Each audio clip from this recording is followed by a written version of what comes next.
nikmat dari kita. Itu sadar ataupun tidak sadar kita, Allah telah mulai mengambil kenikmatan dari kita, baik kita sadari ataupun tidak kita sadari. Dari kesehatan, Allah sudah mulai merentangkan badan kita. Dengan bertambahnya umur, Allah mulai merentangkan apa? Badan kita, anggota badan kita. Dulu yang bisa jalan dari Bagjo Monjali nganti Jalan Damai, gitu, bolak-balik. Saya paling ini Bagjo Monjali kayak balik merene wis ngos-ngosan. Nah, ini sih. Terkait dengan makanan, Allah sudah mulai membatasi kita dengan makanan yang mungkin dulu kita bisa lahap memakannya. Bahkan minuman, nggak sedikit di antara kita yang sudah mungkin nyinggiri teh panas manis, dijaluk teh tawar. Ini salah satu kenikmatan yang mulai diambil dari kita. Maka perlu apa? Sebagaimana Allah berfirman, la in syakartum la azidannakum. Jika kau bersyukur, ku tambahkan nikmatku. Maka selalu kami mengingatkan pada diri dan juga jemaah sekalian, mari kita bersyukur kepada Allah dan mengamalkan 3 rukun dalam bersyukur sehingga kita disebutkan sebagai orang yang bersyukur. Yang pertama, meyakini bahwa semua kenikmatan yang ada pada diri kita datangnya dari Allah Subhanahu wa taala. Yang kedua, membaca alhamdulillah. Dan yang ketiga, menggunakan kenikmatan untuk mendekatkan diri kepada Allah Subhanahu wa taala. Salawat serta salam mudah-mudahan tetap tercurah atas junjungan Nabi besar Muhammad sallallahu alaihi wasallam yang selalu senantiasa beliau mengingat umatnya. Hatta sampai akhir hayatnya Rasulullah sallallahu alaihi wasallam masih mengingat kita. Ya ummati, ya ummati, ya ummati. Oleh karena itu, sidang salat subuh rahimakumullah, mari kita bersama-sama selalu mengingat Rasulullah sebagaimana beliau mengingat kita. Dan kita meminta berdoa kepada Allah semoga kita termasuk orang yang mendapatkan syafaat beliau di hari kiamat nanti. Bapak sekalian, sidang salat subuh rahimakumullah, ada sebuah hadis Rasulullah sallallahu alaihi wasallam bersabda. Hadis ini diriwayatkan oleh Imam An-Nasai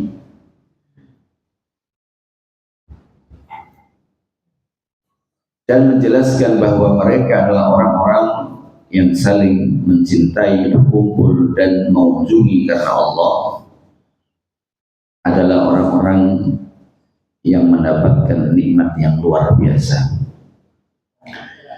Dalam hadisnya Rasulullah sallallahu alaihi wasallam bersabda, haulal arsy manabiru min nurin 'alaiha qaumun libasuhum min nur wa wujuhuhum min nur laisul anbiya aw syuhada yaqbituhum an-nabiyyuna wa syuhada.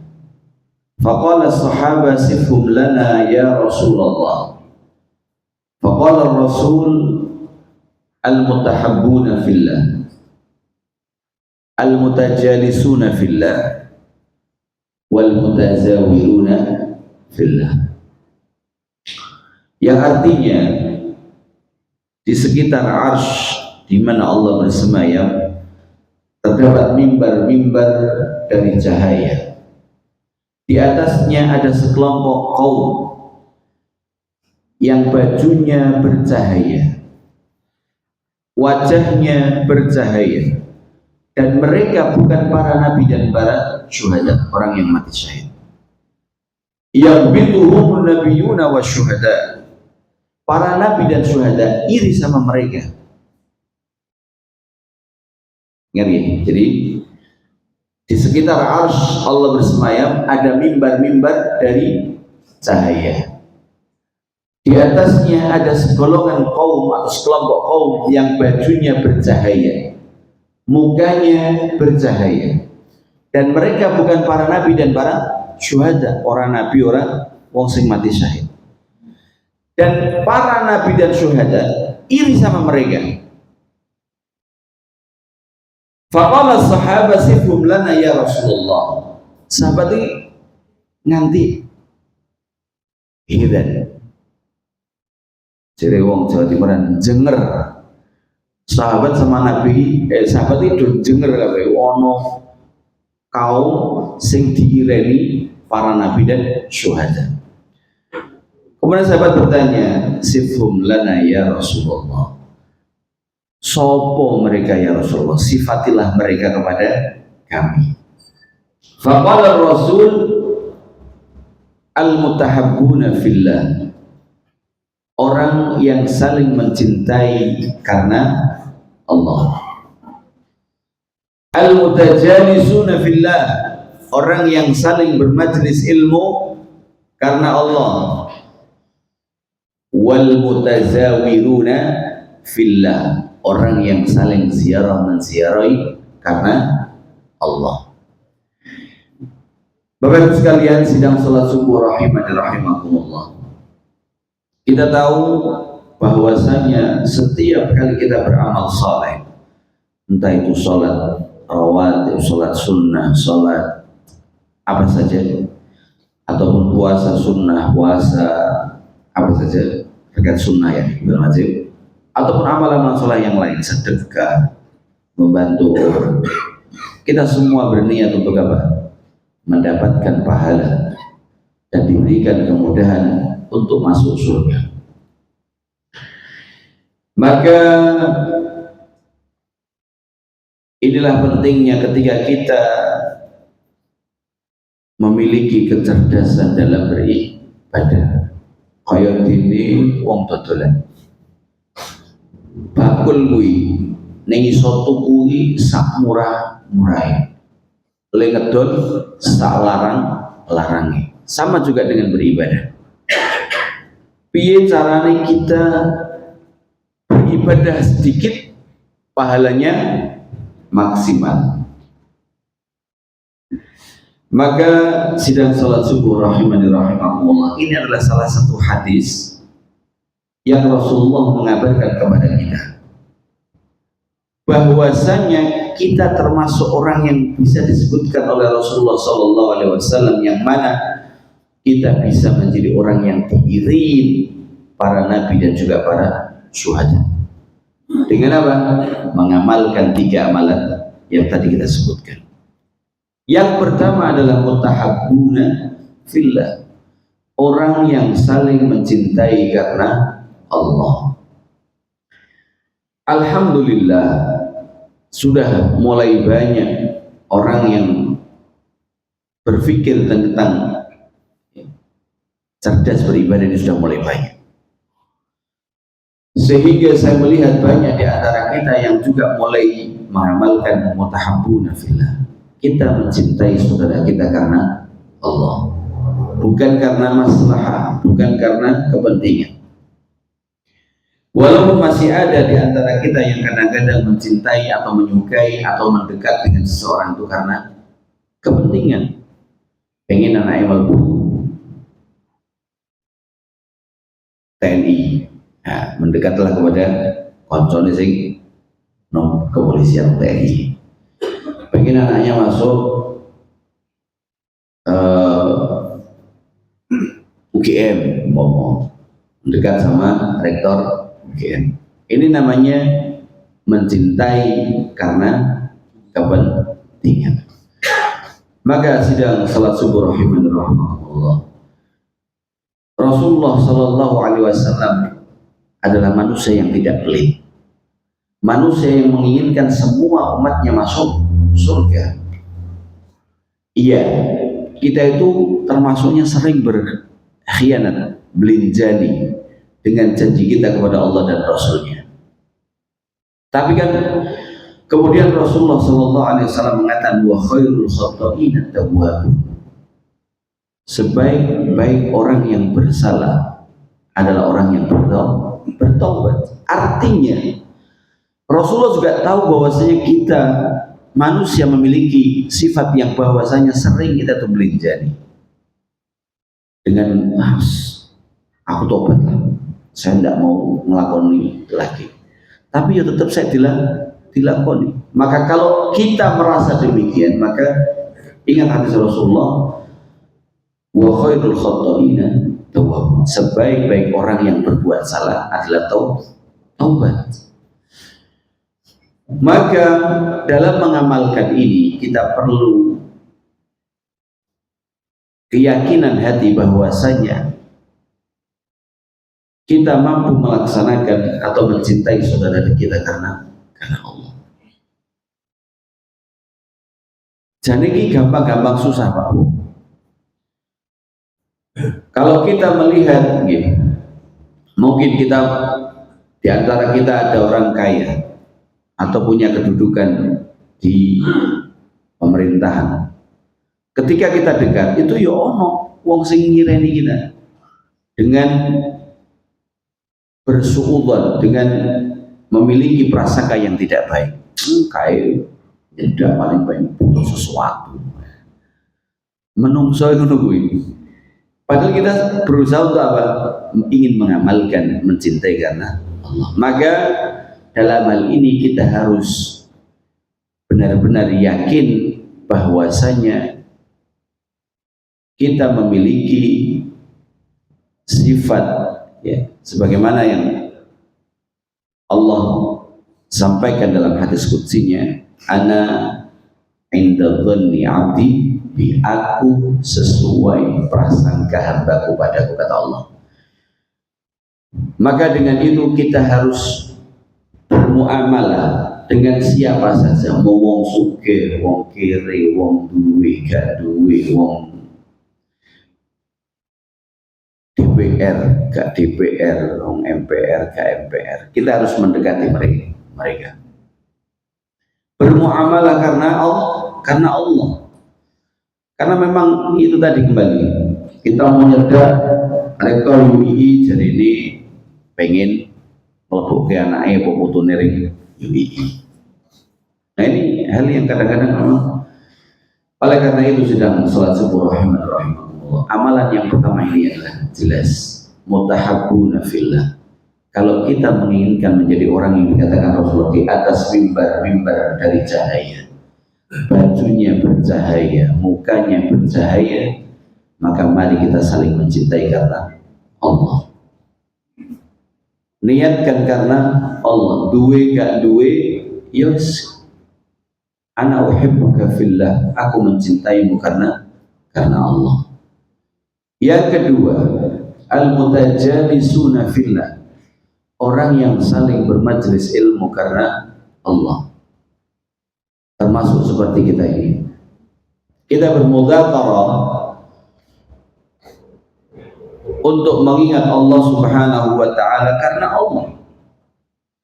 Saya pernah mendengar hadis ini dan saya sampaikan kepada jenengan. Kenapa? Uhibbuka fillah, uhibbukumullah, karena aku mencintai Bapak Ibu sekalian karena Allah. Kita bermajelis ilmu karena Allah, bukan karena tetangga. Kadang-kadang itu gak enak aku karo tonggoku, mosok aku ora tau melu ngaji. Gitu. Ini salah, Pak. Harus diluruskan niat kita ketika kita mengaji. Karena dalam sifat manusia memiliki waktu 24 jam kali 2, wong isolat. Dalam artinya apa? Perlu bermudzakarah, perlu berzikir kepada Allah, perlu mendengarkan orang untuk mengingatkan kita kepada Allah. Maka ingatlah bermajelis karena ilmu, di mana saja kita berada, ingat, niatkan karena Allah. Yang ketiga, mutazawiruna fillah, saling datang mendatangi atau ziarah menziarahi. Ini sing seurip ya, bukan yang menziarahi orang mati. Ziarah menziarahi karena Allah. Di zaman yang serba Masya Allah ini, Banyak di antara kita sudah meninggalkan acara ziarah menziarah. Karena kita di sini ingin bicara dengan orang di ujung dunia sana, itu hanya dengan setan gepeng. Orang yang punya setan gepeng HP itu bisa lihat mukanya. Dan inilah yang termasuknya kita meninggalkan acara ziarah menziarah. Maka saya sempat bertanya, sudah berapa lama Bapak Ibu tidak singgah di rumah tetangga jenengan kanan kiri? Mungkin jenengan tiap hari ketemu Pak nyobo, assalamualaikum, tapi tidak pernah datang masuk ke rumahnya, bisalim alaihum, untuk bersalaman atau mengucapkan salam kepada mereka. Maka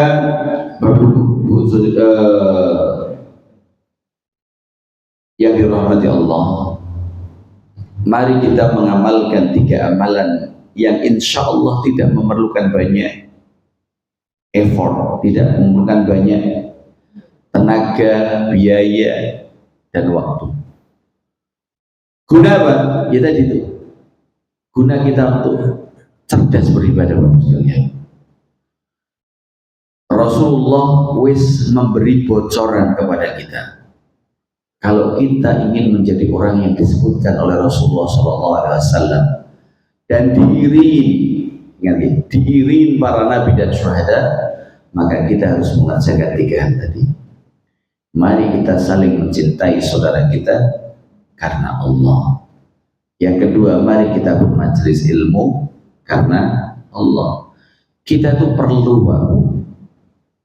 bahkan saya pun masih perlu kadang-kadang harus selalu terus baca buku, dengar kajian-kajian, karena memang bukan tujuannya satu jelas tadi itu karena Allah. Yang kedua, menambah wawasan, keilmuan dalam beragama. Karena kalau kita beragama tanpa ilmu, Bapak sekalian, maka kita akan tergolong menjadi golongan yang selalu mengatakan jari ini, katanya, atau dalam bahasa Arab dikatakan kila wa qol. Jari ini kaya ngono jari ini kaya ngono. Dengan kita berilmu, dengan kita mencari ilmu, maka kita akan enak ketika berdalil. Qala Allahu wa qala Rasul sallallahu alaihi wasallam. Dan itulah yang seharusnya kita kerjakan. Bukan cuma mengatakan jari ini fulan, jari ini ustadz kai, jari ini pak yai kai, tidak. Kita mengatakan karena ada dalil, dan kita mengerjakan karena ada dalil.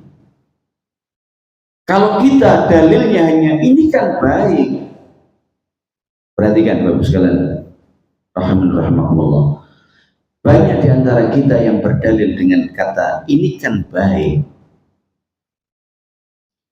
Kalau kita berdalil dengan kata-kata ini, biasanya kita tuh diam. Oh iya, padahal ini salah. Dalil dengan kata-kata ini kan baik itu tidak cukup. Kita harus ittiba, harus mengikuti lah. Baik itu orang sing nyontoni ora gitu. Baik itu ada yang nyontohin tidak? Kalau tidak ada yang mencontohin dari Rasulullah Sallallahu Alaihi Wasallam, dari para sahabat-sahabatnya, dari tabi'in ataupun tabi'in, 3 golongan setelah Rasulullah Sallallahu Alaihi Wasallam, maka kalau tidak ada contohnya dari mereka, tidak usah dikerjakan. Sehingga ini ingin kita menyampaikan, Islam itu simple. Wes pokoknya, neng wes ono contone kerjake, nek gak ono jangan. Karena kalau seandainya kita semua mengatakan dengan dalil ini kan baik, maka orang tidak akan mengamalkan sunnah lagi. Dan tahukah Bapak Ibu sekalian, dengan kata-kata ini kan baik dan tidak dicontohkan Rasulullah SAW, padahal ketika Rasulullah meninggal dunia artinya agama Islam sudah komplit. Sudah komplit. Maka ibadah-ibadah yang kita kerjakan tanpa ada contohnya adalah sama saja dengan kita menuduh bahwasanya ajaran Rasulullah tidak komplit. Atau jeleknya lagi, kita menuduh Rasulullah Sallallahu Alaihi Wasallam tidak mengamalkan amalan yang baik. Itu tadi dengan contoh tadi, tapi ini kan baik Ustaz, tapi ini kan baik. Maka sidang salat subuh rahimakumullah, inilah yang selalu ketika jamaah ataupun tetangga saya bertanya, Ustaz, sebetulnya ini gimana sih? Saya jawab enak saja Bapak Ibu sekalian. Itu tadi kembali. Ingat, kerjakan yang dikerjakan dan jangan kerjakan yang tidak Nabi kita tuntunkan kepada kita. Karena ini berat Bapak Ibu sekalian. Kita selalu merasa bahwasanya di antara kita nih maksudnya banyak mengatakan bahwasanya ini ada yang mengatakan ini kan nggak cocok dengan zaman kita. Semua yang dikatakan Rasulullah SAW dan bahkan dalam Al-Quran semua sesuai dengan zaman. Oleh karena itu kita dilarang untuk mengamalkan amalan yang belum pernah diamalkan mereka oleh Rasulullah, sahabat, tabi'in dan tabi'in. Dan ini termasuk terkait dengan kenapa kita harus selalu bermajelis ilmu guna untuk mendengarkan hal ini. Oleh karena itu, sidang salat subuh rahimakumullah, mari kita bersama-sama selalu bermudzakarah, bermajelis ilmu, datang ya walaupun hanya mengisahkan satu hadis, menjelaskan, itu untuk mengingatkan kita kepada Allah Subhanahu wa Ta'ala. Satu, berpahala. Yang kedua, kita di majelis ilmu, termasuk dan banyak riwayat menjelaskan bahwasanya di sana malaikat pun ikut bermajelis dan mencatat siapa-siapa yang ikhlas melaksanakannya, dan dilaporkan, ada laporannya. Semua adalah laporannya. Sebagaimana kita manusia bekerja yang memiliki atasan ataupun manajer, kita akan diminta untuk report, diminta untuk catatan-catatan pekerjaan kita. Maka sebagaimana kita manusia, anak cucu Adam, yang Rasulullah juga mengatakan kullu ibnu Adam khata wa khairul khata'in at-tawwab. Seluruh anak cucu Adam pasti pernah berbuat salah, dan sebaik-baik orang yang berbuat salah adalah orang yang bertaubat. Oleh karena itu, sidang salat subuh rahimakumullah, kita sudah pasti, saya sampaikan, kita sudah pasti akan berbuat salah. Tapi Rasulullah mengatakan sebaik-baik orang yang berbuat salah adalah orang yang bertobat. Maka seringlah kita bertobat kepada Allah. Dengan mungkin kesalahan-kesalahan kita tidak merasa, sehingga banyak perintah bahkan dalam Al-Quran kita diminta untuk selalu fastaghfirullah, untuk beristighfar kepada Allah Subhanahu wa Ta'ala. Begitu juga dengan amalan yang ketiga, mutazawiruna fillah, mari kita saling ziarah menziarahi tonggo desa, tonggo kecamatan, tonggo kabupaten Bantul, Sleman, saling datang mendatangi karena Allah. Ini adalah 3 amalan Bapak sekalian yang saya sampaikan tadi. Kalau kita mau cerdas beribadah, gitu, tidak usah maksudnya data butuh wakaf tanah sak masjid, gitu, atau amalan yang mungkin bagi kita koyonil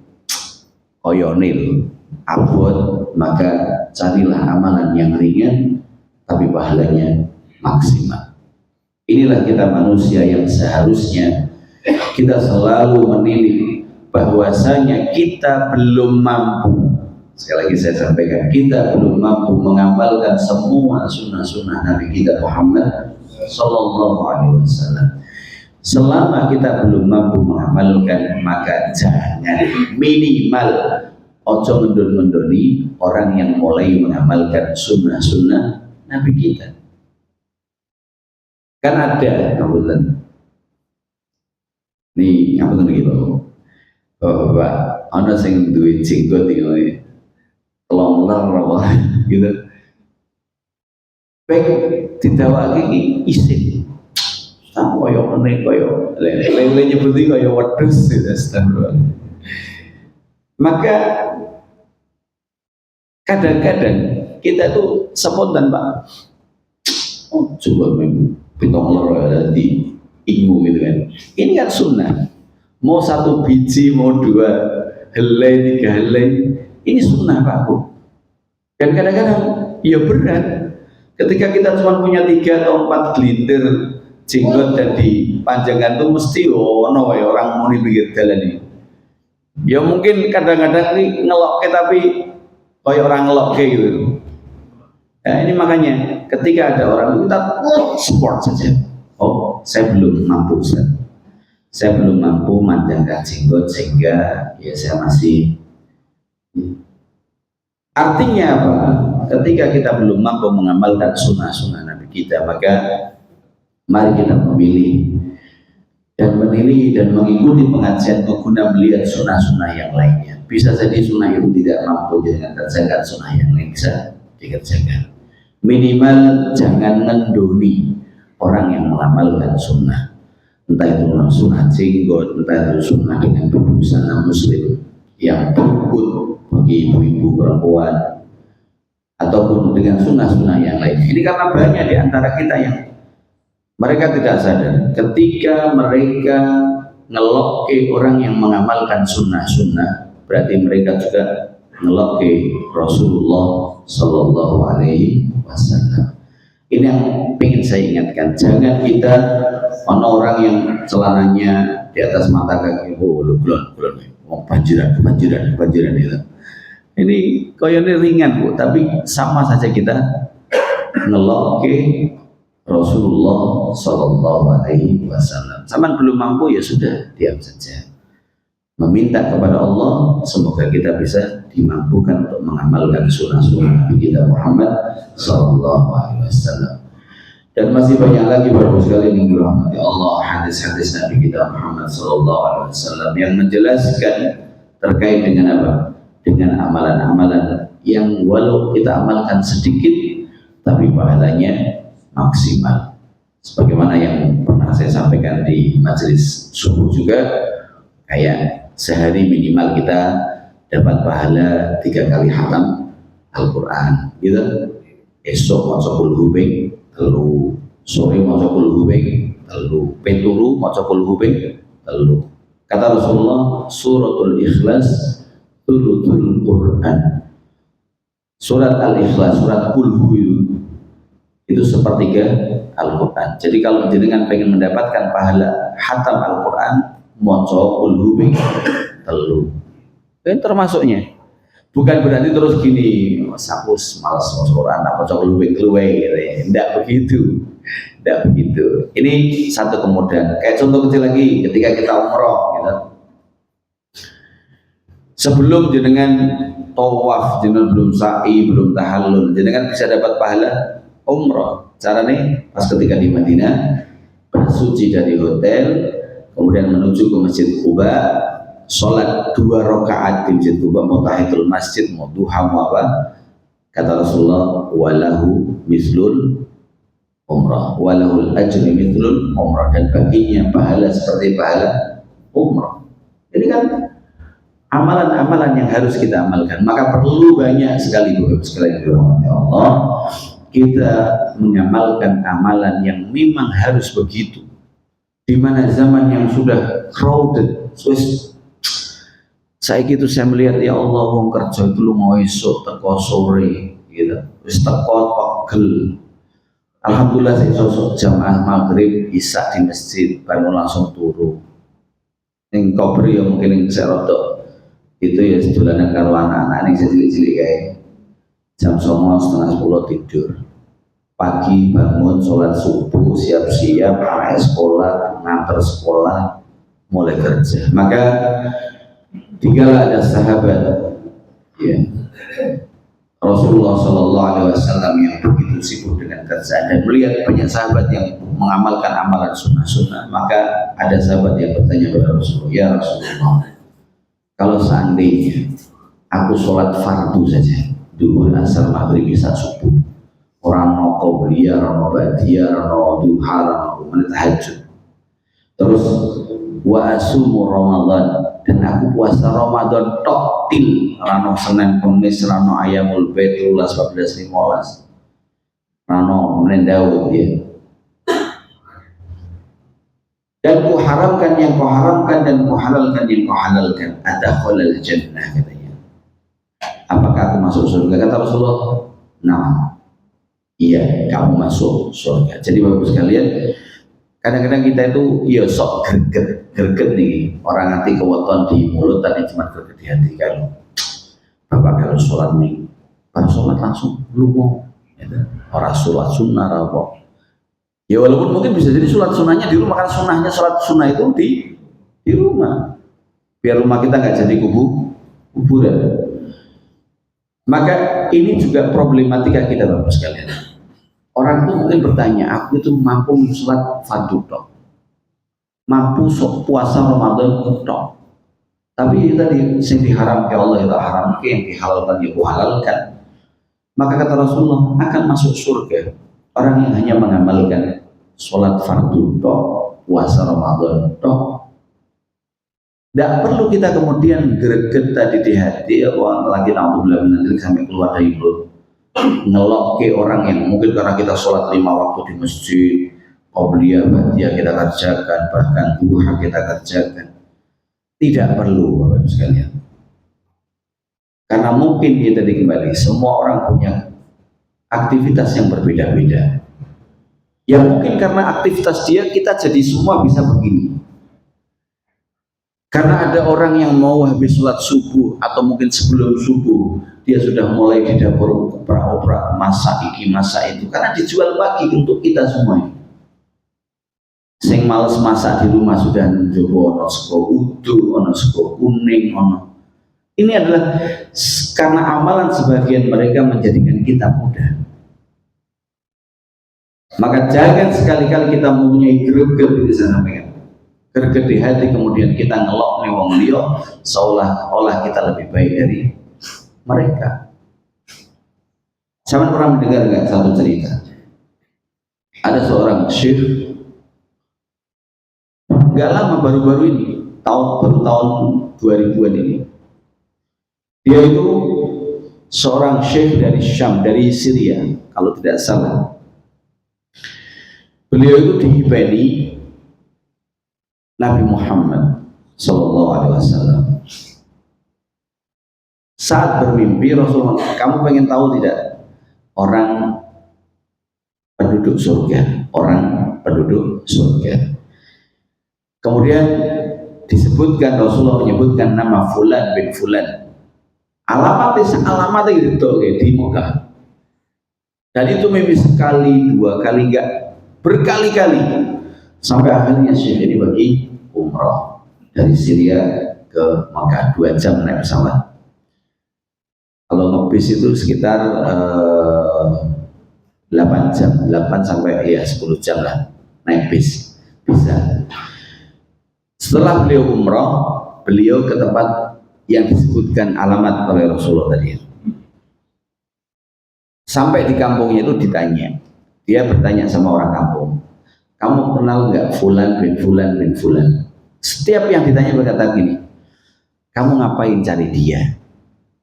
Karena orang yang disebutkan dalam mimpi dia itu adalah termasuk di kampung itu dohirnya dikatakan orang berandalan lah, orang yang tidak pernah terlihat di masjid sholat jamaah. Syekhnya cuek aja, pokoknya saya mau tahu tempat rumah orang ini di mana, ditunjukkan di sana di sana. Tanya 2-3 kali kepada orang, sampailah dia di depan rumah si Fulan ini. Kemudian diketok si fulan ini, assalamualaikum, dibuka dari dalam, waalaikumsalam. Dia terlihat badannya sedikit mungkin monotatonik, rambutnya ya acak-acakan gitu. Terus ditanya, apakah kamu fulan bin fulan bin fulan? Katanya, iya. Kemudian Syekh ini bercerita kalau aku bermimpi ketemu Rasulullah dan disebutkan bahwasanya kamu adalah penduduk surga. Terus si orang ini karena mungkin dia sudah jengah dengan perlakuan orang kampung yang pokoknya dia dianggap wong berandalan lah, preman mau tutup jebret, ketok lagi, salam dibukain lagi. Terus syekhnya ini tanya begini, apa amalanmu? Bayangkan Pak, gimana rasanya kalau kita yang mendapatkan cerita dari orang lain, dari Ustaz Gibara kita yang kita selalu Masya Allah diceritain yang jenengan itu penduduk surga, bayangkan. Asli dia ini yang si berat, orang yang dianggap berandal ini yo paling omong tok atau jebret. Dan si Syekh sendiri yang diberitahukan oleh Rasulullah mungkin dia akan pengen tahu, wih wong koyongnya ini loh. Setiap wong tak takoni wae bilang kamu itu orang yang tidak baik, orang tidak baik. Tapi kok kata Rasulullah kamu itu penduduk surga? Setelah des bertanya, akhirnya dia bilang, saya tidak ada amalan apa-apa, kamu tanya semua ke orang kampung juga tahu bahwasanya saya adalah orang yang tidak baik. Tapi saya punya amalan satu, tetangganya itu ada yang keseripahan. Jadi dia perempuan, punya anak banyak, suaminya meninggal. Pas suaminya meninggal itu, si orang ini berazam, saya akan membagi gaji saya. Dia punya kerjaan, punya gaji, yang membagi gajinya menjadi dua. Separuh untuk si janda tadi, separuh untuk keluarganya. Tanpa ada tendensi atau masalah. Bapak-bapak ingat ini, bapak-bapak penting bapak ini. Jadi si orang ini tidak menikahi si janda loh Pak, cuma memberi gajinya. Selama itu dia memberi gajinya, separuh buat si janda, separuh buat keluarga dia. Dan dalam cerita ini dijelaskan kalau dia juga jarang ke Masjidil Haram, padahal kan di Mekah. Jadi jangan merasa nih, oh enak ya orang Mekah banyak, Pak. Di Mekah orang tuh yang cerak dengan Masjidil Haram dan tidak ke sana. Bahkan orang Saudi sendiri ada orang-orang Badui itu yang tidak pernah, saya sampaikan tidak pernah ke Masjid Nabawi. Tidak pernah. Ya mereka tahu Islam, mereka sholat, mereka melakukan puasa, tapi nggak pernah ke Masjid Nabawi. Padahal jaraknya ya ratu. Sama dengan orang ini. Kemudian si Syekh ini mengajak dia, ayo kita ke Masjidil Haram. Semokso gak gelem Pak. Si orang ini tidak mau. Tidak mau. Saya bukan orang yang untuk di Masjidil Haram katanya. Oh ini des. Akhirnya mau. Ya sudah, aku tak mandi dulu kata si orang ini.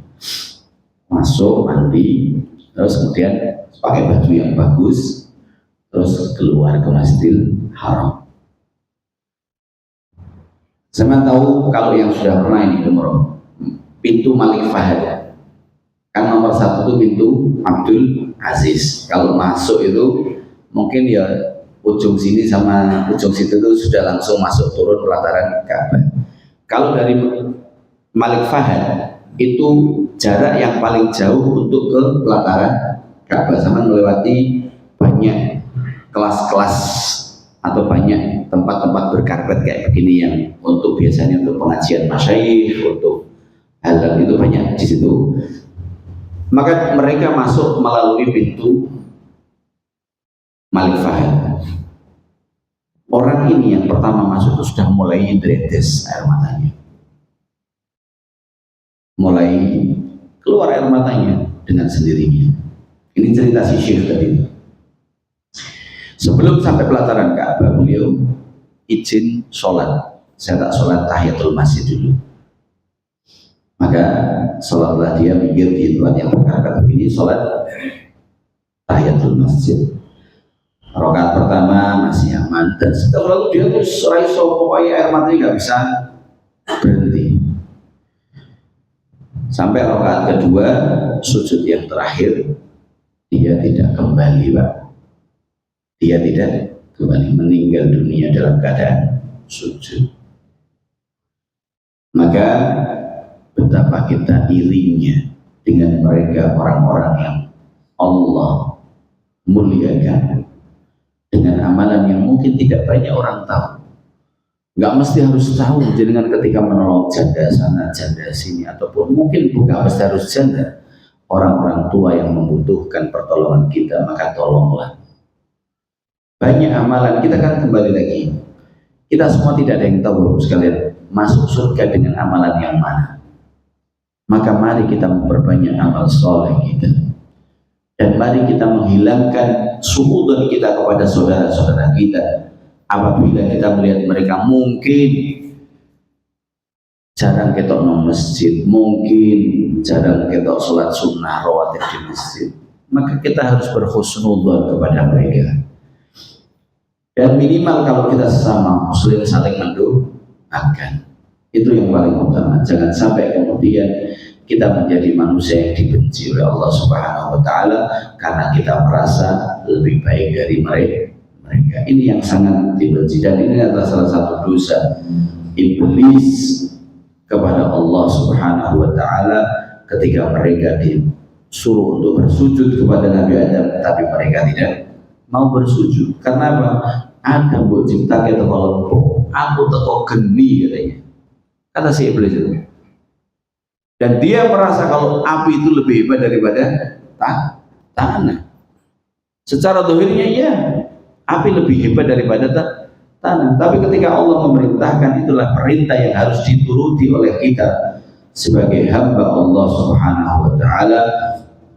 Maka jangan sekali-kali kita merasa lebih baik daripada yang lain, karena hal ini adalah hal yang sangat jelek dan dibenci oleh Allah Subhanahu wa Ta'ala.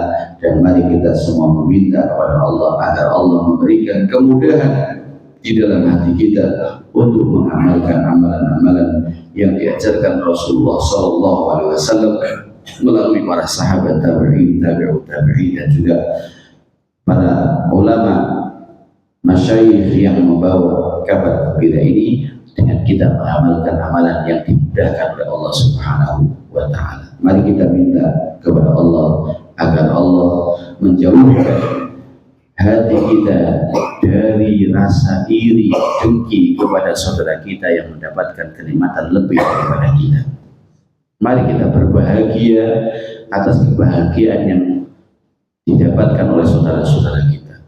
Jauhkan hati kita dari kedengkian yang kadang-kadang akan membawa kita kepada keburukan kepada kita sendiri.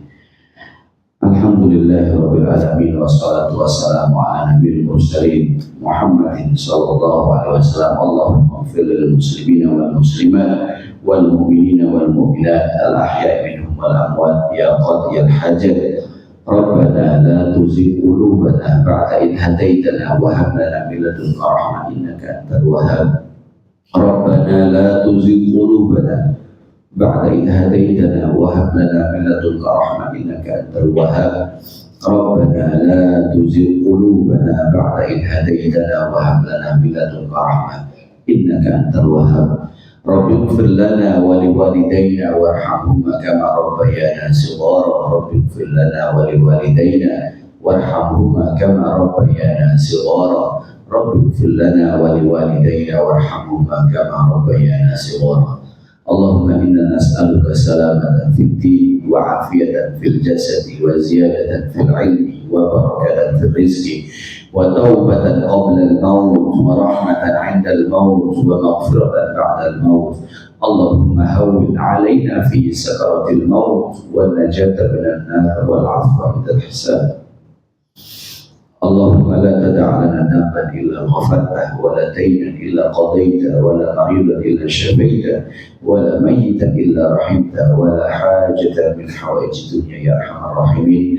ربنا آتنا في الدنيا حسنة وفي الآخرة حسنة وقنا عذاب النار. وصلى الله على نبينا محمد صلى الله عليه وسلم والحمد لله رب العالمين.